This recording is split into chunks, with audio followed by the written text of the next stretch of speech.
Welcome back to BCN news. భారతదేశంలో వేగంగా ఎదుగుతున్న టెక్స్ వర్సిటీ బ్రాంచ్ను కాకినాడలో ఘనంగా ప్రారంభించారు.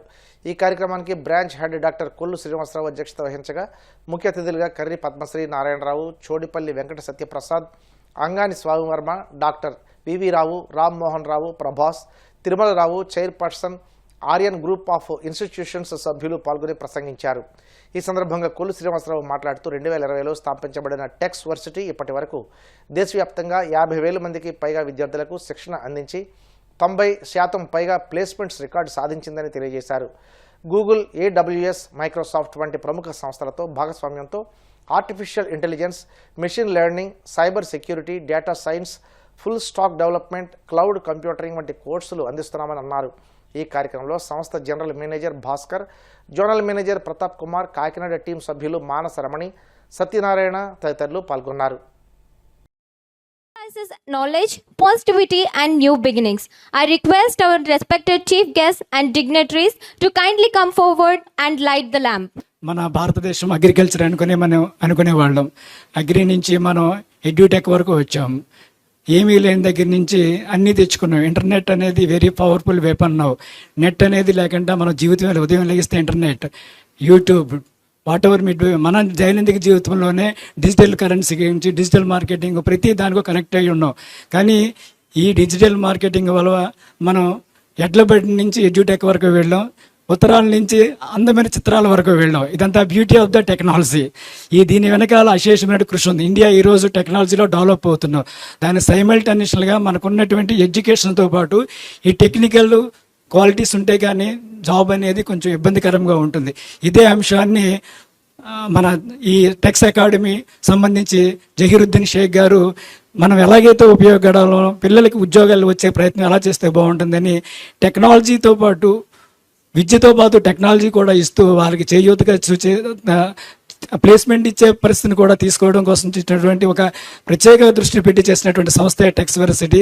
ఆ జహీరుద్దీన్ షేక్ ఎండి గారికి మనం కూడా ఈ సభాముఖంగా మనం ధన్యవాదాలు తెలియజేయవలసిన అవసరం ఎంతైనా ఉందని నేను నమ్ముతున్నాను. ఎందుకంటే మా ప్లేస్మెంట్ ప్రోగ్రాంలో 70% మాకు అక్యురసీ ఉందనేది మేము చెప్పడం, మాకు టెక్నికల్గా కూడా కపిల్ గ్రూపు చైర్మన్ గారు అయినటువంటి వామన్ రావు గారికి విద్య పట్ల, ఉద్యోగం పట్ల, వ్యాపారం పట్ల అపారమైన మక్కువతో అన్ని రంగాల్లో సాధించాలని మా కపిల్ గ్రూప్కి ఇంచుమించు 30 పారామీటర్స్లో ఉండి 6,000 కోట్ల రూపాయల టర్నోవర్తో ముందున్నామని మీ ముందు చెప్పడానికి గర్వమే కాకుండా మేము ఈ యువతకి విద్యా, ఉద్యోగ, వ్యాపారాలు ఇచ్చే ఉద్దేశంలో మీతో పాటు ఉన్నామని తెలియజేయడం నేను సంతోషిస్తూ, మనకి ఈరోజు మా టెక్స్ వర్సిటీ గురించి చెప్పడానికి మనందరికీ టెక్నికల్గా సెమినార్ ఇవ్వడానికి కూడా మా జనరల్ మేనేజర్ భాస్కర్ గారు, జనరల్ మేనేజర్ ప్రతాప్ గారు కూడా వచ్చి ఉన్నారు.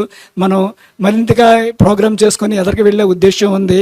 కాబట్టి మీరందరూ వచ్చినందుకు నాకు ప్రత్యేక ధన్యవాదాలు తెలియజేస్తున్నాం. ఒక సమస్య ఎప్పుడన్నా కూడా మనకి ఒక ఫలితం రావాలంటే ముందు సమస్య ఏంటనేది, ఆ సమస్య తర్వాత సమస్యని ఎలా సాధించాలనేది తపనతో చేసినప్పుడు 100% రిజల్ట్స్ వస్తున్నాయి ప్రూవ్ చేసినటువంటి ఒక అద్భుతమైనటువంటి కంపెనీ మెరిక్యూర్. ఈ మెరిక్యూర్ అనేది ఏం లేదు, ఉద్యోగాలు రావాలంటే వాళ్ళకు ఉన్న క్వాలిటీ ఎలా వెతకాలి, ఇప్పుడు ఉన్నటువంటి ChatGPT, ఆర్టిఫిషియల్ ఇంటెలిజెన్స్ వాళ్ళ యొక్క టెక్నికల్గా ఉన్నారా లేదా అకాడమిక్తో పాటు అనే దాన్ని అనాలిసిస్ చేయడానికి మెరిక్యూర్ అనేది ఒక ఆర్టిఫిషియల్ ఇంటెలిజెన్స్తో చేసినటువంటి సంస్థ. ఈరోజు విత్ ఇన్ స్పాన్ ఆఫ్ 3-4 ఇయర్స్లో 10 మిలియన్ కోట్ల రూపాయలు అయిందంటే ఇది టెక్నాలజీ యొక్క అద్భుతం. ఈరోజు మనం స్పేస్లో కానీ, డిఫెన్స్లో కానీ, సెంట్రల్ గవర్నమెంట్ ఈజ్ ఆఫ్ డూయింగ్లో కానీ, మన డిఫెన్స్లో కానీ చాలా అద్భుతమైన ఫలితాలు చేస్తున్నాం. కాబట్టి మనకి టెక్నాలజీ అనేది మోస్ట్ ఇంపార్టెంట్. విద్యతో పాటు అప్డేటెడ్ టెక్నాలజీ కూడా చాలా అవసరం. మనం ఎప్పుడు కూడా ఈ టెక్నాలజీలో అప్డేట్ అవ్వకపోతే అవుట్డేటెడ్ అవుతున్నాం అనేది నిర్విరాధంగా తెలుసు. కాబట్టి మనం కూడా పిల్లలకి ఎప్పుడు కూడా ఈ టెక్నికల్ స్కిల్స్ ఇచ్చి మాకు ఉన్నటువంటి ఒక వెబ్ డిజైనింగే కాకుండా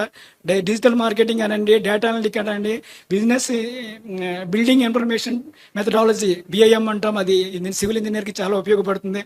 ఆటోక్యాడ్, మల్టీమీడియా, తర్వాత సైబర్ సెక్యూరిటీ, మెడికల్ కోడింగ్, ఇవన్నీ కూడా ఇమీడియట్గా మనకి ఉద్యోగం వచ్చే ప్రయత్నంలో చాలా దోహదకారిగా ఉంటాయి. మేము ఆ విధంగా చేసి ఎవరైతే నిరుద్యోగులు కానీ పిల్లలు కానీ ఉన్నారో అఫోర్డబుల్ ప్రైస్తో టాప్ యూనివర్సిటీ మేము కొలాబరేట్ అయ్యాను. IIT Patna, Jain university, MIT యూనివర్సిటీలో మేము ఉన్నాం కాబట్టి ఇవన్నీ కూడా రాబోయే రోజుల్లో మనకు ఉపయోగపడుతుంది.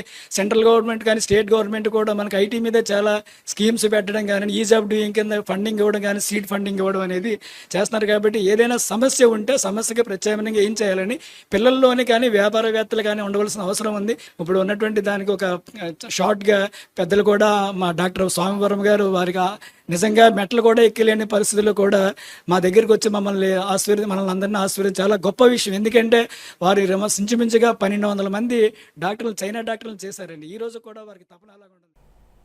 కలియుగ ప్రత్యక్ష దైవం తిరుమల శ్రీ వెంకటేశ్వర స్వామి వారిని భారత టేబుల్ టెన్నిస్ క్రీడాకారిణి నైనా జైస్వాల్ దర్శించుకున్నారు. వీఐపీ విరామ దర్శన సమయంలో కుటుంబ సభ్యులతో కలిసి స్వామివారి సేవలో పాల్గొని మొక్కులు చెల్లించుకున్నారు. దర్శనానంతరం వీరికి రంగనాయకుల మండపంలో వేద పండితులు వేదాశాసనం అందించగా ఆలయ అధికారులు స్వామివారి తీర్థప్రసాదాలు అందజేసి పట్టు వస్త్రంతో సత్కరించారు. పుట్టినరోజు సందర్భంగా శ్రీవారి దర్శనం చేసుకోవడం జరిగింది. చాలా ఆనందంగా ఉంది. అందరూ ఆయుర ఆరోగ్యాలతో కలకాలంగా సుఖంగా సంతోషంగా ఉండాలి అనేసి వారిని ప్రార్థించాను మా కుటుంబంతో కలిసి. ఇంకా ఎప్పటికీ స్వామివారిని చూస్తుంటే అనిపించింది ఒకటే, అదేంటంటే భక్తులను ఎంతో ప్రేమతో కాపాడే గోవిందుడు, అందుకే భక్తవత్సల గోవింద అని అంటాము. ఎప్పటికీ పవిత్రంగా ఉండే గోవిందుడు, అందుకే నిత్య నిర్మల గోవింద అంటాము. అందమైన నీలి మేఘంలో ఉండే శ్రీనివాసుని నీలమేఘ శ్యామ గోవింద అంటాం. మరియు అదే విధంగా ప్రపంచం ప్రారంభం నుంచి శాసించే వెంకటేశ్వరుడు, అందుకే పురాణ పురుష గోవింద అంటాము. మరియు అదే కాకుండా ఆ గోవిందుడివి తామర పువ్వుల అందమైన కళ్ళు, అందుకే పుండరీకాక్ష గోవింద అంటాము. కానీ నేను మనస వాచ కర్మ గోవింద హరి గోవింద అని అంటాను. మరియు అదే కాకుండా సాక్షాత్తు నందుడి కుమారుడిగా జన్మించిన కృష్ణుడు బాల లీలలు చేస్తూ వెన్నును దొంగలించి తినేవాడు. ఆయనే ఆవులను కాపాడే గోవిందుడు. మరియు భక్తుల పాపాలను తొలగించి క్షమించే దయామూర్తి. మరియు చెడు వారిని శిక్షించి మన కష్టాలను మరియు దురదృష్టాలను తొలగిస్తాడు. ఇంకా మంచి మనుషులకు ఎప్పటికీ కాపాడుతూ భక్తుల కష్టాలను నివారించి పరమాత్ముడే శ్రీనివాసుడు అనేసి నేను చెప్పగలను. అతను మరో ఎవరు కాదు, ఈ కలియుగ దేవుడు మన తిరుమల వెంకటేశ్వర స్వామి అనేసి నేను చెప్పగలను. అండ్ అదే విధంగా నాకు అనిపించింది ఏంటంటే, గోకులంలో జన్మించి అందరికీ ఆనందం ఇచ్చిన కృష్ణుడు, కృష్ణ లీలలు పరిశీలిస్తే గోపికలను ఎంతో ప్రేమించే కృష్ణుడు ఒకవైపు ఉంటే, గోవర్ధన పర్వతాన్ని ఎత్తి ప్రజలను కాపాడిన గోవిందుడిగా కనిపిస్తాడు. అండ్ అదే కాకుండా అలాగే మనం చూస్తే వజ్రాలతో చేసిన కిరీటాన్ని ధరించిన గోవిందుడిగా, మరియు వరాహ అవతారంలో భూమిని రక్షించిన పరమాత్ముడిగా కూడా ఆయన ప్రసిద్ధి పొందారు. వార్తలు ముగించే ముందు ముఖ్యాంశాలు మరోసారి. హైదరాబాద్లోని ఐఎస్బీలో జరిగిన సౌత్ ఏషియా లెర్నింగ్ సమ్మిట్ 2026 కార్యక్రమంలో ముఖ్య అతిథిగా పాల్గొన్న AP CM Chandrababu the future of everything అనే అంశంపై ప్రసంగం.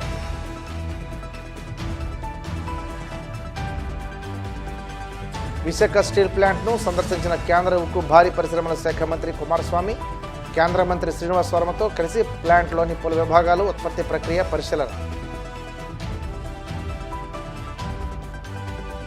కళంకితుడైన బిఆర్ నాయుడుని వెంటనే టీటీడీ చైర్మన్ పదవి నుండి తొలగించాలి. వైసీపీ మహిళా విభాగం రాష్ట్ర అధ్యక్షురాలు ఎమ్మెల్సీ వరదు కళ్యాణి డిమాండ్. తిరుమల శ్రీవారిని దర్శించుకున్న భారత టేబుల్ టెన్నిస్ క్రీడాకారిణి నైనా జైస్వాల్ ఆలయ మర్యాదలతో స్వాగతం పలికిన అధికారులు. ఈ వార్తలు ఇంతటితో సమాప్తం. మరిన్ని వార్తల కోసం BCN digital YouTube channel, Facebook page follow అవ్వండి. అప్డేట్ వార్తల కోసం ప్లీజ్ సబ్స్క్రైబ్.